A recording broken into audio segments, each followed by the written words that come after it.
The celebration filled every corner of the Galactic Council chamber. Lights danced across the curved walls while thousands of alien delegates cheered and sang in their native languages. 50 years had passed since the Universal Peace Accord was signed, and every species in known space was marking this historic day. Banners hung from the ceiling, each one showing the symbol of a different civilization that had chosen peace over war. Ambassador Venix stood at the podium, his forearms raised high. His skin glowed with pride as he addressed the crowd. Today we remember the day when all intelligent species chose cooperation over conflict. The day when weapons were set aside and hands were extended in friendship. The crowd erupted in applause. Ships from 100 different worlds orbited the station outside, their lights blinking in synchronized patterns. It was beautiful. It was peaceful. It was everything the galaxy had fought to achieve. But in a quiet corner of the archive room, a junior clerk named Tobin was reviewing old records. He was preparing a historical display for the celebration when he noticed something odd. His three eyes blinked in confusion as he looked at the list of signatures on the original treaty. Every species was accounted for except one, Earth, humanity. The entry was marked in red. No response, presumed extinct. Tobin felt a chill run through his body. He had heard stories about humans as a child, scary stories that parents told to make their young ones behave. But those were just myths, weren't they? He quickly closed the file and returned to his work. Today was a day for celebration, not for digging up old fears. Far across the galaxy, in a solar system that most species had forgotten about, something was stirring. The planet Earth hung in the darkness of space, blue and green and very much alive. On its surface, billions of humans went about their daily lives, completely unaware that the rest of the galaxy considered them extinct. In orbit around Earth, a massive shipyard floated among the stars. Engineers and construction workers moved through the vacuum in their suits, putting the final touches on a vessel that would change everything. The ship was called the HFY Horizon, and it was humanity's first faster-than-light spacecraft. Captain Dae-hyun stood in the observation deck, watching the work crews complete their tasks. He was a tall man with tired eyes and short dark hair that was starting to show gray at the temples. He had spent 15 years in the space program, and this mission was the culmination of everything he had worked for. "Captain, the final systems check is complete," a voice said behind him. He turned to see Lieutenant Hana approaching. She was young for her rank, barely 30 years old, but her sharp mind had earned her the position of tactical officer. "We're ready to depart on your command." Dae-hyun nodded slowly. "And the crew? Are they ready?" "Everyone's excited, sir. Ji-won has the engines running at perfect efficiency. Taeyang has plotted 3 different courses to the nearest star systems. We're as ready as we'll ever be." The captain looked back at Earth. From here he could see the lights of cities twinkling on the night side of the planet. 70 years ago, those cities had been at war with each other. Millions had died in conflicts over resources, territory, and old grudges. But humanity had grown past that. They had unified, healed, and built something better. Now they were ready to meet their neighbors among the stars. "Then let's make history," Dae-hyun said. The HFY Horizon detached from the shipyard 6 hours later. The ship was beautiful in its own way, built for function rather than form. Its hull was a dark gray metal covered in sensor arrays and communication dishes. The engine section glowed with a soft blue light as the faster-than-light drive powered up. Inside the ship, the crew of 200 people moved to their stations. Engineer Ji-won sat in the engine room, his hands dancing across holographic controls as he monitored every system. He was older than most of the crew, a veteran who had worked on propulsion systems for 30 years. His weathered face showed concentration as he prepared for the jump. Navigator Taeyang sat at his console on the bridge, checking and rechecking their course. He was the youngest of the senior officers, just 25 years old, but he had graduated top of his class in spatial navigation. His fingers trembled slightly with excitement as the countdown began. "All stations report ready," Hana announced from her tactical station. Dae-hyun sat in the captain's chair and took a deep breath. "Engage faster-than-light drive." The universe seemed to bend around the horizon. Colors stretched and twisted in ways that human eyes weren't meant to see. Then, with a flash of light, the ship vanished from Earth's orbit and reappeared 3 light-years away. They had done it. Humanity had finally broken the light barrier. The crew cheered and hugged each other. Champagne bottles appeared from hidden compartments. Even Dae-hyun allowed himself a smile as he watched his people celebrate. But the celebration didn't last long. "Captain," Tae-yang called out, his voice suddenly serious. "I'm picking up something on the sensors. Multiple ships about 2 million kilometers away." The bridge went quiet. Every eye turned to the main view screen as Tae-yang brought up the sensor data. Sure enough, a group of 5 ships appeared on the display. They were unlike anything humanity had ever built, with strange angles and hull designs that seemed to defy physics. "Alien ships," Hana whispered. "We actually found them." Dae-hyun's heart raced, but he kept his voice calm. "Open all communication channels. Broadcast a greeting in every language and format we have. Let them know we come in peace." The communication officer sent out the message, a complex series of sounds, images, and mathematical formulas designed to show peaceful intent. They waited. The alien ships changed course and began moving toward the horizon at high speed. "They're responding," the communication officer said. "I'm getting something, but the translation software is having trouble. Wait, I think I have it. They're saying—" She paused, her face going pale. "They're surrendering, sir." "What?" Dae-hyun stood up from his chair. "Surrendering? We haven't done anything." Hana checked her tactical displays. "They're not powering weapons. Their shields are down. Captain, they're genuinely surrendering to us." The lead alien ship came close enough for visual contact. Through the view screen, they could see the vessel's bridge. The aliens inside looked like a cross between cats and fish, with wide eyes and whiskers that twitched nervously. The captain of the alien vessel was trembling. "Why are they so afraid?" Tae-yang asked quietly. Dae-hyun shook his head. He had no answer. Humanity's first contact with alien life, and they were terrified of them. But why? Humans had been isolated in their solar system for their entire existence. They had never met aliens before, never fought them, never even known they existed.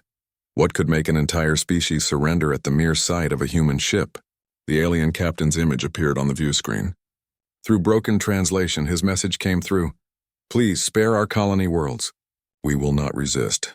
We never signed against the humans. We always believed you would return someday." The crew of the Horizon looked at each other in confusion. The galaxy they had dreamed of exploring, the peaceful first contact they had imagined, was already going terribly wrong. And they didn't even know why. The alien merchant captain refused to meet them in person. After 3 hours of negotiation, he finally agreed to transmit his ship's database about human history, but only if the Horizon promised not to follow his convoy when they departed. Captain Dae-hyun agreed, though he didn't understand the fear in the alien's voice. The data arrived in compressed files that took the ship's computers several minutes to decode. The crew gathered in the briefing room, staring at the large screen as the first files opened. What they saw made no sense. "This can't be right," Lieutenant Hana said, scrolling through the documents. "According to this, humanity is listed as a hostile species. They're calling us primal aggressors." Dae-hyun leaned forward in his chair. "When was this classification made?" 50 years ago, Hana replied. "Right around the time of the Universal Peace Accord. It says a Galactic Council messenger ship was sent to Earth with an invitation to join the treaty. The ship was destroyed before it could deliver the message." Tae-yang looked up from his tablet. "But that's not what happened. 50 years ago, Earth was in the middle of the unification wars. We were fighting each other, not aliens. We never even knew there were other species out there." Ji-won, who had been quietly reading through technical files, spoke up. "They recovered the black box from the messenger ship. The data shows it was destroyed by weapons fire. They matched the weapons signature to Earth-based military technology." "That's impossible," Dae-hyun said firmly. 50 years ago, humanity didn't have weapons capable of reaching that far into space. Our missiles and defensive systems were planetary-based. We couldn't have destroyed a ship in deep space." Hana pulled up another file. "It gets worse, Captain. There's a combat analysis here based on data recovered from the messenger ship. The galaxy studied our military tactics, our weapons designs, our strategic thinking. They used it to create worst-case scenarios for their own defense planning. The screen showed complex battle simulations. Each one featured human forces employing tactics that the crew recognized from their own military training. Flanking maneuvers, guerrilla warfare, siege tactics, psychological operations.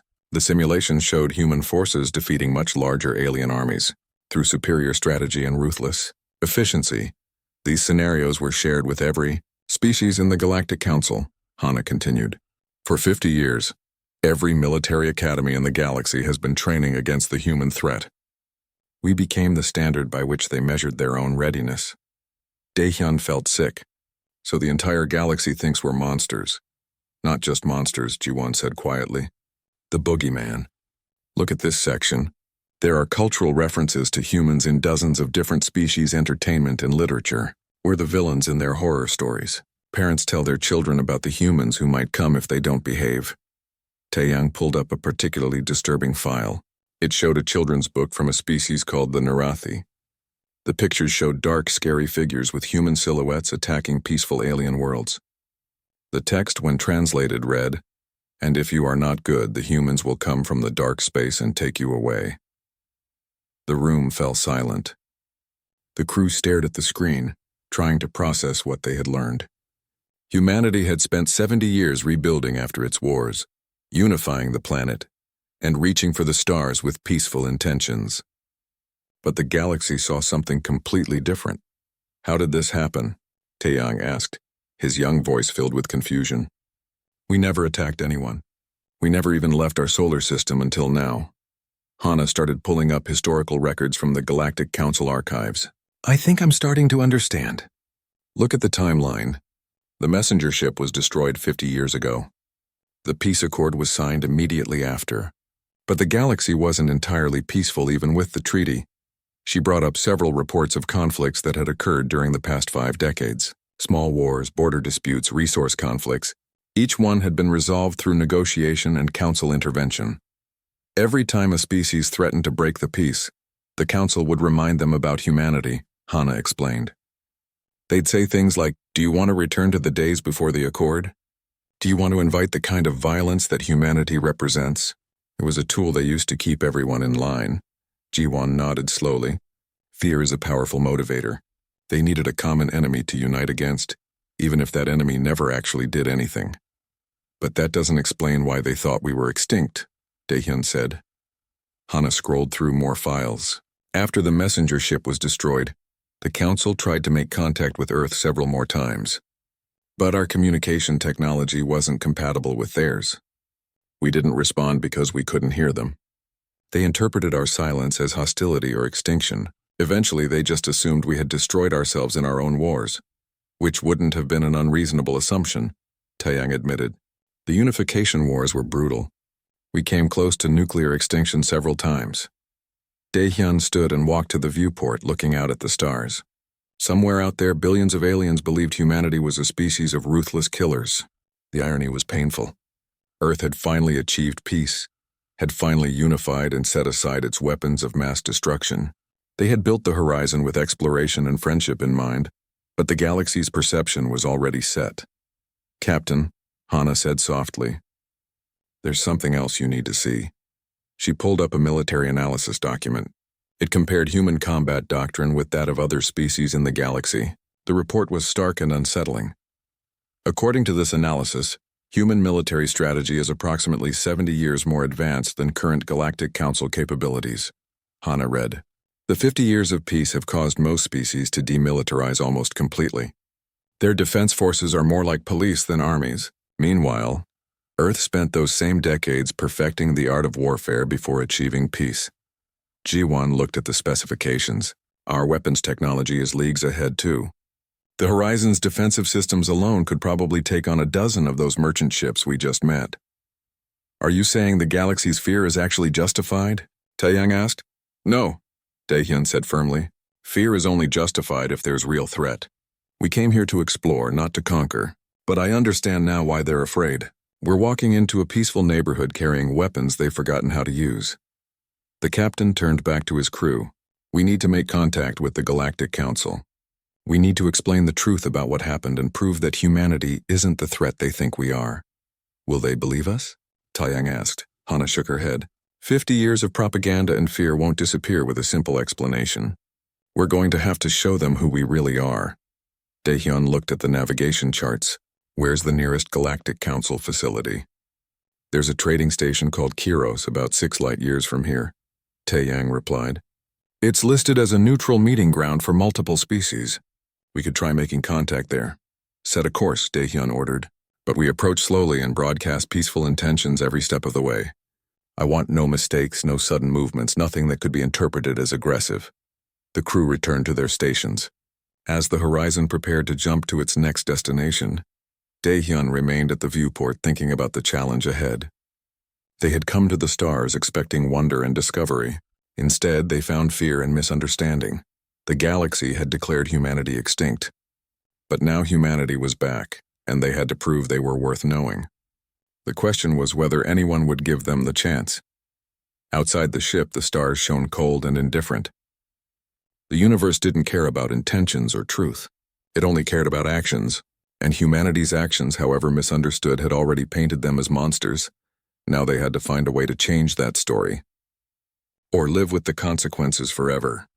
Kiros Station appeared on their view screens like a massive flower blooming in space. The station had 12 arms extending from a central hub, each arm housing different species quarters and trading facilities. Ships of various designs docked at ports along the arms, creating a bustling hub of commerce and diplomacy.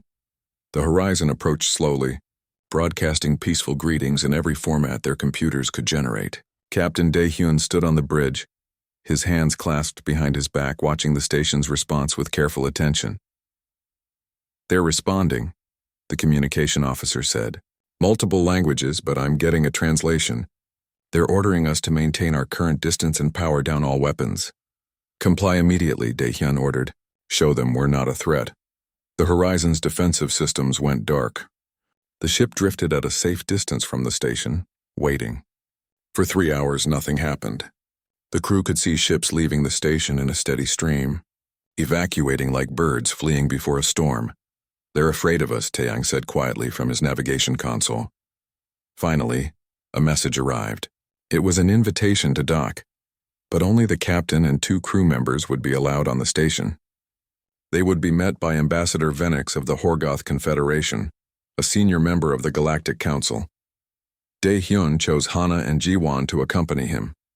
They took a small shuttle from the horizon and approached one of the station's docking ports. As they flew closer, they could see alien faces watching them through windows, their expressions ranging from fear to curiosity to outright hostility. The docking process was smooth, and the 3 humans stepped out into a corridor that had been cleared of all other beings. Armed guards stood at intervals, weapons pointed down but ready. The guards belonged to a species called the Torgothi, large beings with 4 arms and thick armored skin. A smaller alien approached them, walking on 6 legs. His body was covered in soft purple fur and his large eyes blinked nervously. "I am Guide Nix. I will escort you to Ambassador Venix. Please follow me and do not deviate from the path." They walked through empty corridors that should have been full of life and commerce. Their footsteps echoed in the silence. Through windows, they could see other sections of the station where normal activity continued, but this entire arm had been evacuated for their arrival. "They really are terrified," Hana whispered. Ambassador Venix waited in a large meeting chamber. He was a Horgoth, the same species they had seen celebrating the peace anniversary in the files. His forearms were crossed over his chest and his glowing skin pulsed with colors that Daehyun's implant translated as suspicion and concern. "Captain Daehyun of Earth," Venix said, his voice translated through speakers in the ceiling. "Your appearance has caused considerable disruption to galactic stability. Please explain your intentions." Daehyun stepped forward. "Ambassador, there's been a terrible misunderstanding. Humanity never received the invitation to join the Universal Peace Accord. We never destroyed your messenger ship. 50 years ago, we were isolated on our own world fighting among ourselves. We didn't even know other intelligent species existed." Venix's skin flashed red. "You expect me to believe that your species accidentally destroyed a council vessel, then remained silent for 5 decades? "Our communication technology wasn't compatible with yours," Hana interjected. "We couldn't hear your attempts to contact us, and we certainly didn't have the capability to attack ships in deep space. Yet you arrive now in a vessel with weapon systems far superior to anything in Council space," Venix countered. "Your ship's defensive capabilities alone could threaten this entire station. You claim peaceful intent while carrying the tools of war." Jiwon spoke up. "With respect, Ambassador, we built those systems for protection during exploration. We didn't know what we might encounter out here. Our intent has always been peaceful contact. Intent means nothing, Venix said sharply. Only capability matters. And your capability for destruction is evident. The meeting continued for 2 hours, going in circles.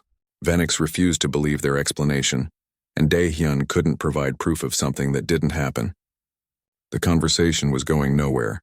Then the alarms began to sound. Red lights flashed throughout the station. The translator speakers blared warnings in dozens of languages. Venix's skin went pale, colors draining to a sickly white. What's happening? Dae-hyun demanded. A Torgathi guard burst into the room. Ambassador, the station is under attack. The Talon Union has sent warships. They're breaking through the outer defenses. Venix turned to Dae-hyun, his forearms trembling. The Talon Union believes your return signals the end of the peace era. They're a radical faction that wants to overthrow the Council. They've chosen this moment to strike while fear of humanity distracts us.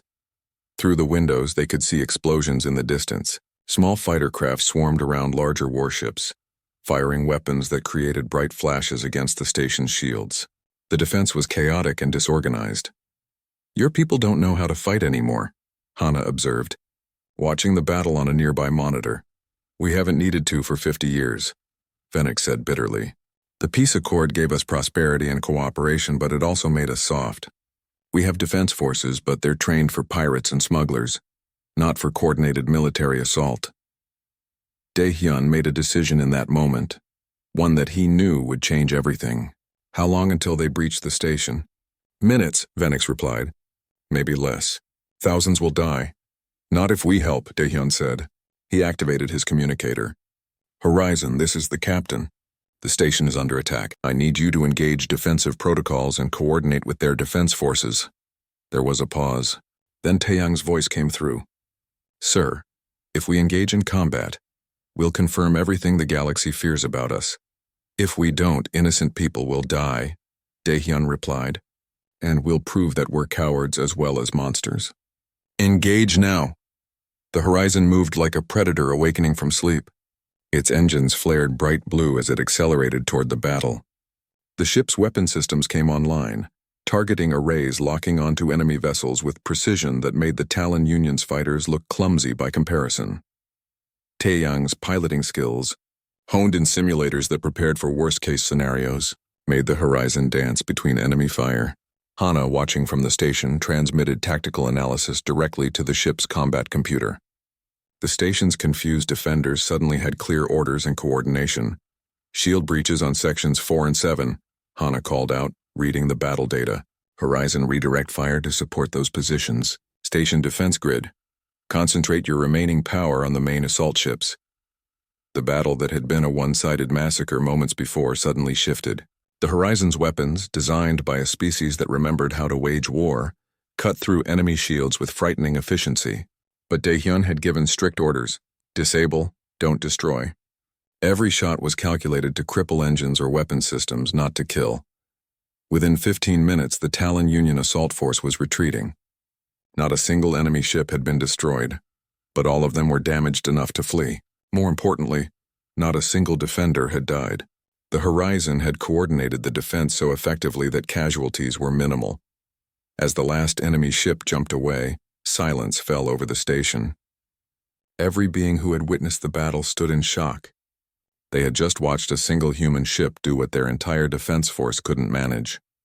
Win a battle without losing a single life. Ambassador Venix stared at Dae-hyun with an expression that the translation implant struggled to interpret. Fear was there, certainly, but also something else. Respect, perhaps, or maybe just deeper terror at what humanity was capable of. You saved us, Venix said slowly. We helped you save yourselves. Dae-hyun corrected. Your people fought bravely. They just needed coordination and tactical support. The galaxy will hear of this, Venix continued. They will know that humans fought at Kiro Station, that a human ship defeated the Talon Union assault force. Dae-hyun nodded, understanding the implications. And they'll be more afraid than ever. Yes, Venix admitted. You just proved that everything we feared about your species is true. Your capacity for violence, your skill in combat, your ability to coordinate and execute military operations. You did in 15 minutes what should be impossible for any species that claims to be peaceful. Hana stepped forward. We're good at fighting because we remember what fighting costs. We remember the price of war because we paid it. But we chose peace anyway. That choice is what defines us, not our capability for violence. Venix's skin rippled with colors that suggested deep thought. Perhaps. But capability is what the galaxy will remember from today. You wanted to prove humanity wasn't a threat. Instead, you just demonstrated exactly why everyone should fear you. The ambassador left the chamber, leaving the three humans alone with that terrible truth. They had saved thousands of lives today. They had acted with honor and restraint. They had done everything right. And it might have been the worst mistake they could have made. The Galactic Council convened an emergency session 3 days after the incident at Cairo Station. Captain Dae-hyun watched the proceedings on a view screen from the horizon, which remained docked at the station under heavy guard. The council chamber was filled with representatives from hundreds of species, all speaking at once in a chaos of fear and argument. Ambassador Venix stood at the center podium, his forearms raised for silence. When the chamber finally quieted, he spoke with a gravity that translated across species barriers. We face a crisis unlike any in the 50 years since the peace accord, Venix began. Humanity has returned. They are not extinct. They are here, and they are exactly as capable as our worst projections predicted. Murmurs of fear rippled through the chamber. Several delegates demanded immediate action. Some wanted Earth quarantined, its system surrounded by warning beacons. Others suggested attempting to negotiate humanity's submission to council authority. A few voices even whispered about preemptive military action. However, Venix continued, and the chamber fell silent again. Humanity also saved Cairo Station when we could not save ourselves. They fought with restraint and precision. Not a single Talon Union ship was destroyed. Not a single enemy crew was killed. They showed mercy when they could have shown dominance. That only makes them more dangerous, a delegate shouted. The speaker was a Narathi, one of the species whose children's books featured humans as monsters. They're toying with us, showing us how easily they could destroy us while pretending to be merciful. The debate raged for hours. Dae-hyun watched it all, his jaw tight with frustration.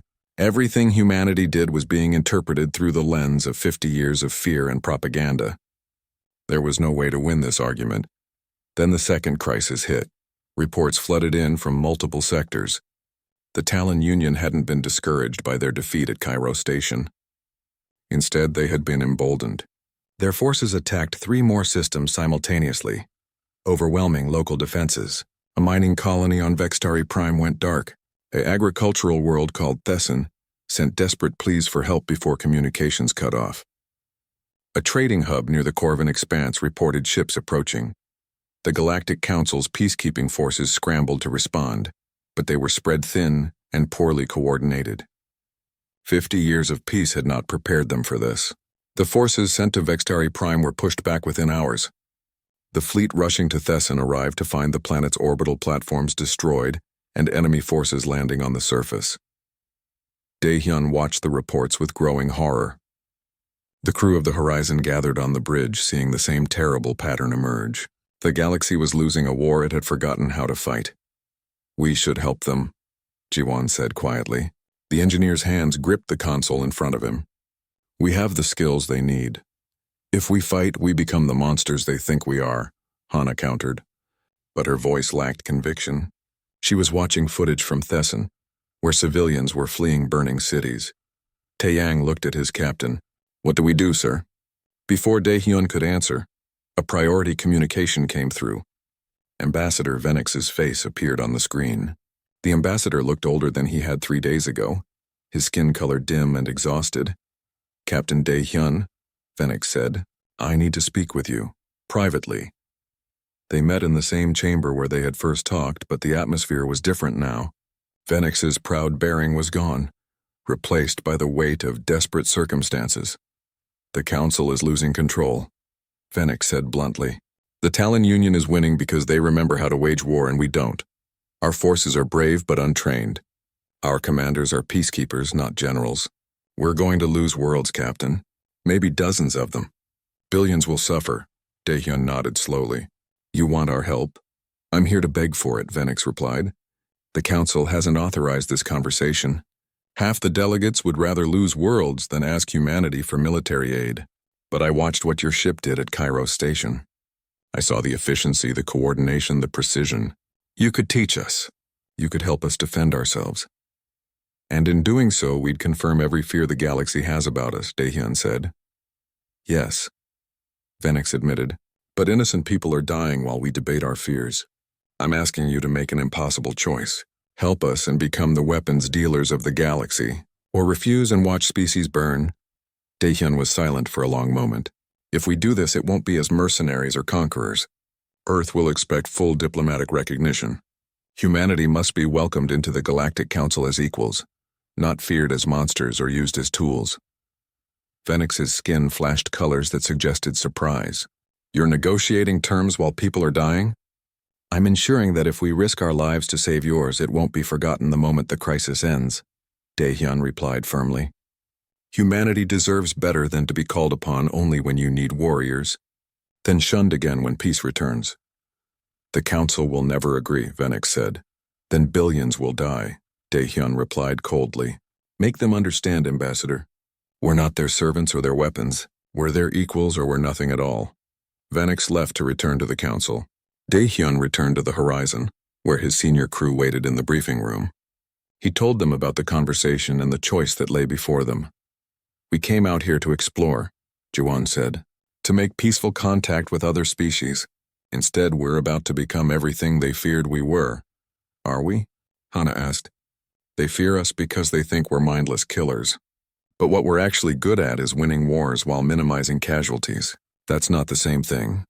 Taeyang pulled up tactical displays showing the various conflicts. If we don't help, the Talon Union will win. And from what I've read about them, they're not interested in mercy or restraint. They want to overthrow the Council and rule through military might. So our choice is to let butchers win, or to become the galaxy's soldiers, Jiwon summarized. No, Daehyun said. Our choice is to teach or to watch. If we teach them how to defend themselves, we're not becoming soldiers. We're being teachers, mentors.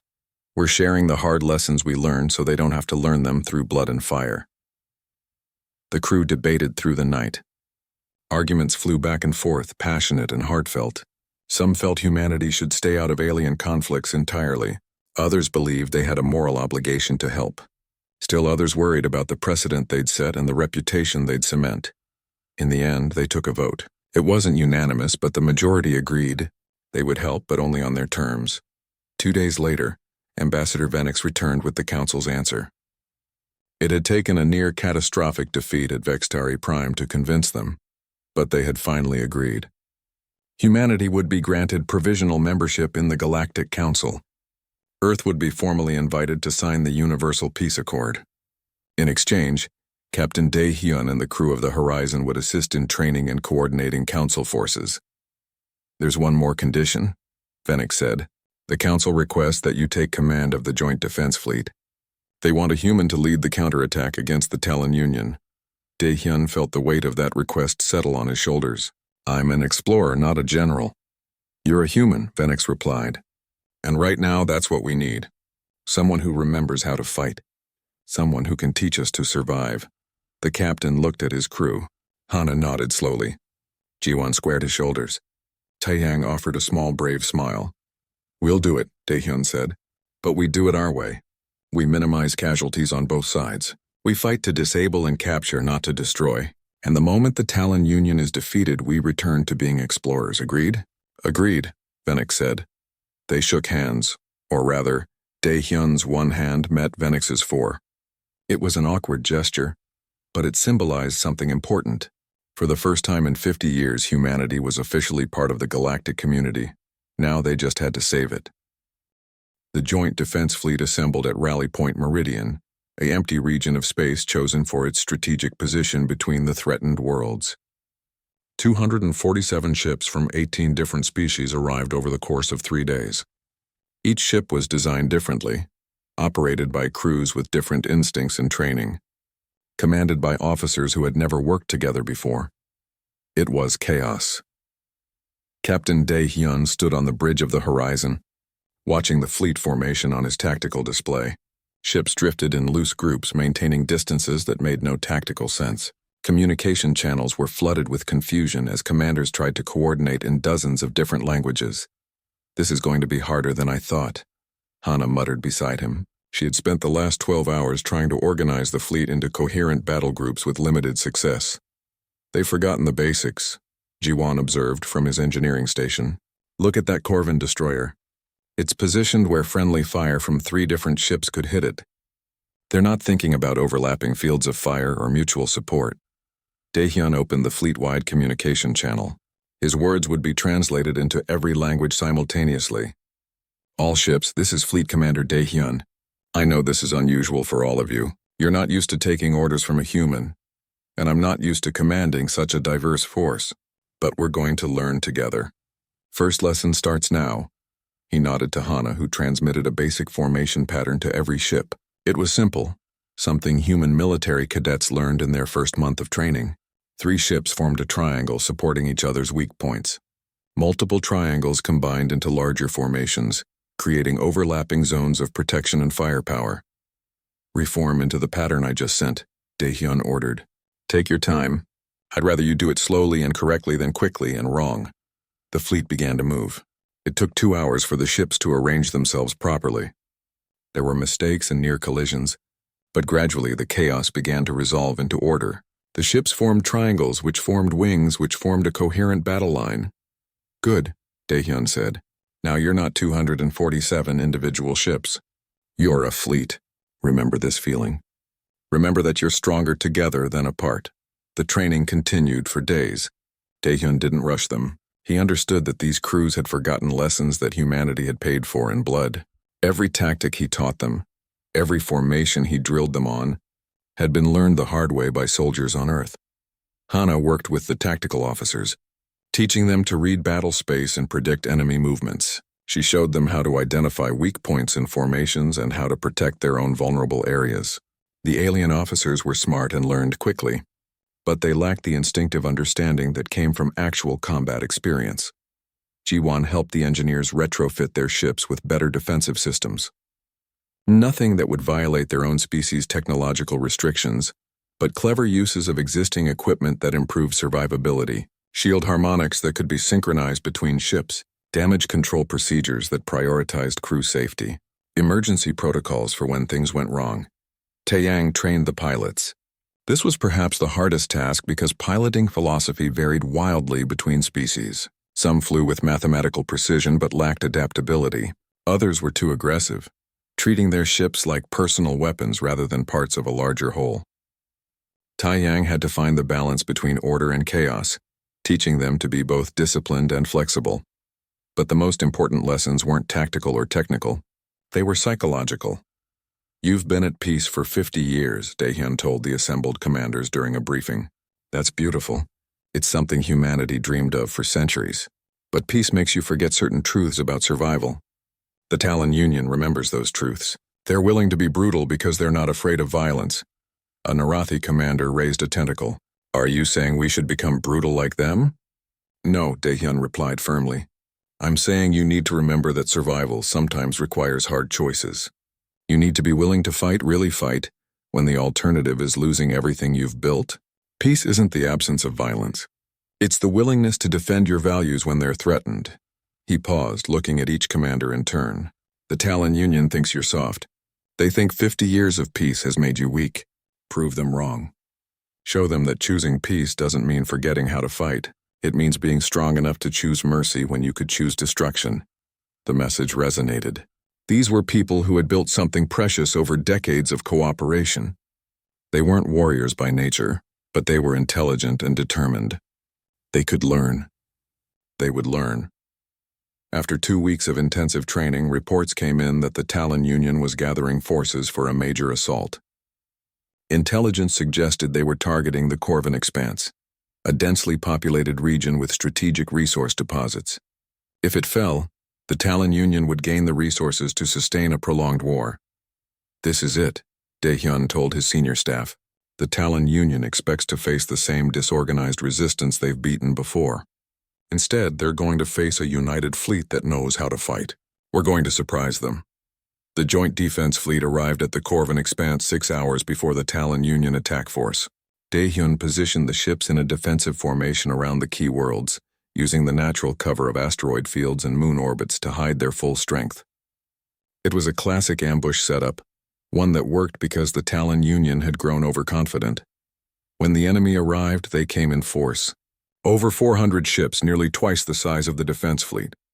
The Talon Union commanders must have been grinning, expecting an easy victory. Then the defense fleet revealed itself and opened fire with coordinated precision. The battle that followed would be studied in military academies for generations. The joint fleet moved as one, executing maneuvers that maximized their firepower while minimizing their exposure. Ships covered each other's retreat when shields failed. Damaged vessels fell back to safe positions while fresh ships rotated forward. The formations Daehyun had drilled into them held strong under pressure. Taeyang commanded a wing of light fighters, darting through enemy formations and targeting their command ships' communication arrays. Hana coordinated the battle from the horizon, her tactical analysis keeping the fleet one step ahead of enemy movements. Jiwon kept the horizon systems running at peak efficiency, managing power distribution with the skill of someone who had spent 30 years perfecting his craft. But the real heroes were the alien crews who had spent 2 weeks learning to fight. The Corvin destroyer captain who sacrificed his ship's shields to protect a damaged ally. The Narathi fighter squadron that broke formation to rescue a crippled transport. The Torgathi cruiser commander who ignored a clear shot at an enemy flagship to prevent a collision between two friendly vessels. They fought like people who remembered what they were fighting for. The battle lasted 8 hours. When it ended, the Talon Union fleet was in retreat, their command structure shattered and their supply lines cut. The joint defense fleet had lost 12 ships and those crews had been evacuated before their vessels were destroyed. Not a single life had been lost on the defense side. The Talon Union had lost over 100 ships, but Daehyun had given strict orders about survivors. Every disabled enemy vessel was offered rescue. Every escape pod was recovered. Prisoners were treated with dignity and medical care. "Why did you save us?" a captured Talon Union commander asked Daehyun in the holding area. "We came to destroy you." "Because you're not my enemy," Daehyun replied. "Your leaders are my enemy. You're just soldiers following orders. And maybe when this is over, you'll remember that we showed you mercy when we could have shown you death." The victory at the Corvin Expanse broke the Talon Union's momentum. Their remaining forces scattered. Leadership fell into infighting, and within weeks the movement collapsed. The galaxy breathed a collective sigh of relief. But the real change wasn't in the military victory. It was in how the galaxy saw humanity. 3 months after the battle, the Galactic Council held a formal ceremony at their headquarters. Captain Daehyun stood before the assembled delegates, the crew of the Horizon beside him. Ambassador Venix approached with the Universal Peace Accord, the same document that every species had signed 50 years ago. "Captain Daehyun," Venix said formally, "on behalf of the Galactic Council, we invite Earth and humanity to join the community of peaceful species. Will you sign the accord?" The chamber fell silent. Every delegate waited for the human response. Daehyun looked at the document for a long moment. Then he shook his head. Gasps rippled through the chamber. Phoenix's skin flashed colors of confusion and concern. "I won't sign this," Daehyun said clearly. "Because this accord was built on a lie. It promised peace through weakness, through forgetting how to fight. That peace lasted 50 years, but it almost destroyed you when someone threatened it." He pulled out a different document, one that had been prepared on Earth and transmitted to him. "Instead, I propose we sign this. The Accord of Prepared Peace. It maintains everything from the original treaty: cooperation, diplomacy, mutual defense, cultural exchange. But it adds one critical element." Daehyun looked around the chamber, meeting eyes from dozens of species. "It acknowledges that peace isn't just the absence of war. It's the choice not to use violence when you could. It's the strength to defend your values. It's the wisdom to remember that the capacity for warfare and the choice for peace aren't opposites. They're partners. This new accord requires every species to maintain trained defense forces, not for conquest or aggression, but to ensure that if someone like the Talon Union rises again, you won't need to beg humans or anyone else to save you. You'll be able to save yourselves." Venix was quiet for a moment. Then his skin began to glow with colors that translated as understanding and approval. "You're saying we should never forget the cost of peace." "Exactly," Daehyun replied. "Peace is only precious when you understand what you're choosing over. And it's only lasting when you're strong enough to protect it." The debate lasted for hours, but in the end, Every species signed the new accord, including Earth, including the Talon Union survivors who were offered amnesty in exchange for joining the new order. As the Horizon prepared to return to Earth, Daehyun stood at the viewport one last time, looking out at the stars. Hana joined him. "Do you think we did the right thing?" she asked. "I think we did the only thing we could," Daehyun replied. "We came looking for friends and found fear. We offered peace and were asked for war. But in the end, we gave them something better than either." "What's that?" "A reminder that peace and strength aren't enemies. They're partners. And maybe that's humanity's real gift to the galaxy. Not our weapons or our tactics, but our memory of what happens when you forget how to fight for what matters." The Horizon jumped to faster than light speed, carrying humanity home with the knowledge that they had changed the galaxy, not through conquest or dominance, but through teaching an old galaxy new tricks about survival and choice. The galaxy had declared peace at last. Earth hadn't signed the treaty 50 years ago, but today they signed something better. A peace worth keeping, a peace worth fighting for, a peace that would last because everyone remembered why it mattered, and in the end that made all the difference.